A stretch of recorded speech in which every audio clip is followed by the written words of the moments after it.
You don't forget the smell of fear. That night in the trailer park, rain soaking through my shirt, I pressed my ear against the flimsy door and heard it, the whimper of a child through the thin walls. My hand tightened on my service weapon. For 3 months, we'd chased shadows in this Alabama backwater. But now I knew, the monsters selling children weren't hiding in some city underworld. They were our neighbors. And tonight, they'd learn what happens when you prey on the innocent. If you've ever looked at the news and wondered if true justice still exists, if you felt that burning anger when predators walk free, hit that like button right now. Subscribe and join me in the darkest case of my career. What you're about to hear isn't just a crime story. It's about how we dragged evil into the light and made it beg for mercy. Brent, Alabama. Population 4,000. Where everybody knows your mama's peach cobbler recipe. That's what made the disappearances so terrifying. First it was little Jake Terrell, just vanished after Little League practice. Then Maria Velazquez.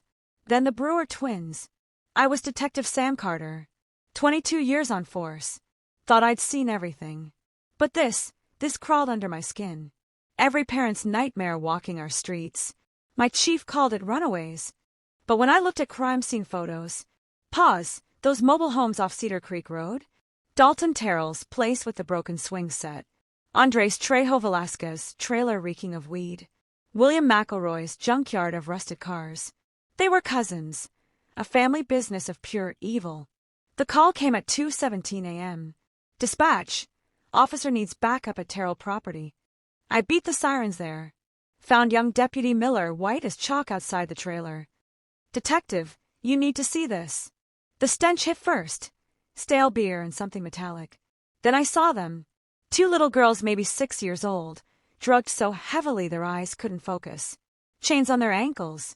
And Dalton Terrell, smirking with a wad of cash in his hand. Just babysitting, officer. Voice breaks.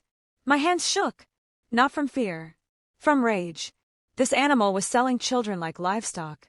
That night, I sat in my cruiser and dry heaved.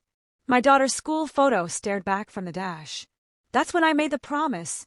I would bury these men. Our forensic accountant found the pattern. Cash withdrawals every Friday night. Exactly $500. Homeland Security dropped the bomb. Terrell was sending tribute to the Serranos gang. Mexican cartel specialists in lower voice child trafficking. Then came the ledger. Coded entries like fresh produce delivery. My blood turned to ice. Each cousin had a specialty. Dalton recruited. Andres transported. McElroy. Disturbed pause. McElroy handled the clientele. Wealthy men paying for. I had to walk out of that briefing room. They'd even sold Terrell's own children. What kind of demon does that?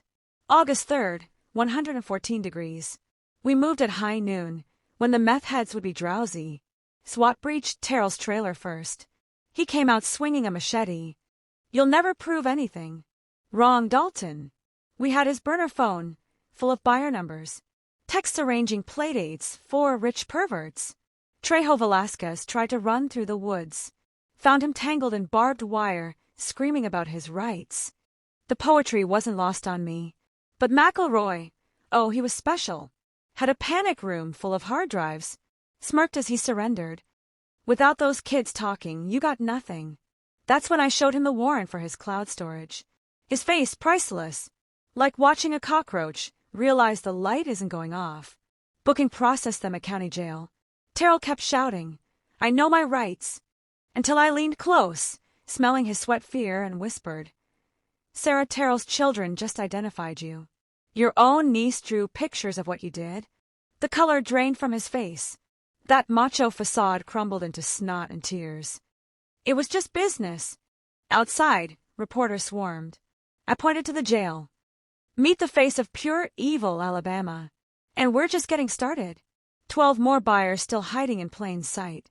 But here's what those monsters learned that day. Evil thrives in silence. When good people finally roar, even the darkest icebergs shatter. Always. If you believe every child deserves a childhood, smash that like button. Let's show survivors they're not alone.